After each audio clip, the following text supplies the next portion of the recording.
Και να συνδεθούμε με τη Βουλή, καθώς στο βήμα βρίσκεται και μιλάει ο αναπληρωτής Υπουργός Μεταναστευτικής Πολιτικής Ιωάννης Μουζάλης. Από τα κόμματα του Δημοκρατικού Τόξου να είμαστε συνεργατικοί και να μην μπλέξουμε σε ένα blame game, σε ένα παιχνίδι ευθυνών.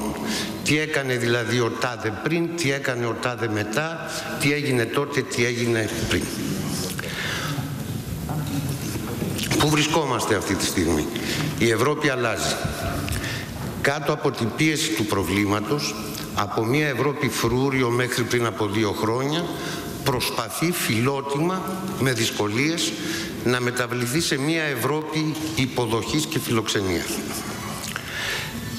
Η κυβέρνησή μας αποδέχτηκε σαν θετική αρχή τις προτάσεις Juncker, οι οποίες συνέχεια γίνανε αποδεκτές και από συνόδους υπουργών, αλλά κυρίως στη Σύνοδο Κορυφής.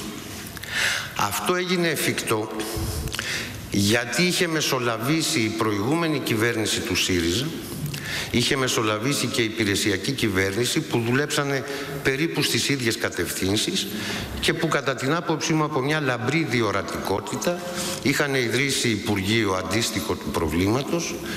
Μάλλον θέλει πολλή δουλειά για να γίνει αντίστοιχο του προβλήματος, καταλαβαίνετε όμως τι εννοώ, και είχαν προσπαθήσει να περάσουν την νομοθεσία από τα επίπεδα αποτροπής στα επίπεδα φιλοξενίας. Πού βρισκόμαστε σήμερα, τι επιτυχίες έχουμε, που δεν σημαίνει δε και καλά ότι είναι δικές μας επιτυχίες. Το πρώτο είναι ότι η Ευρώπη αναγνώρισε το πρόβλημα ως ευρωπαϊκό. Είναι λοιπόν η προσφυγιά ένα ευρωπαϊκό πρόβλημα για την Ευρώπη που συμβαίνει στην Ελλάδα. Και η Ευρώπη πρέπει να θεραπεύσει τις παρενέργειες αυτού του προβλήματος. Απόρρια αυτού του πράγματος είναι η δεύτερη μεγάλη αλλαγή. Η Ευρώπη ενέκρινε 160.000 θέσεις μετεγκατάστασης. Όταν μιλάει κανείς για περίπου 1 εκατομμύριο πρόσφυγες φαίνεται λίγο.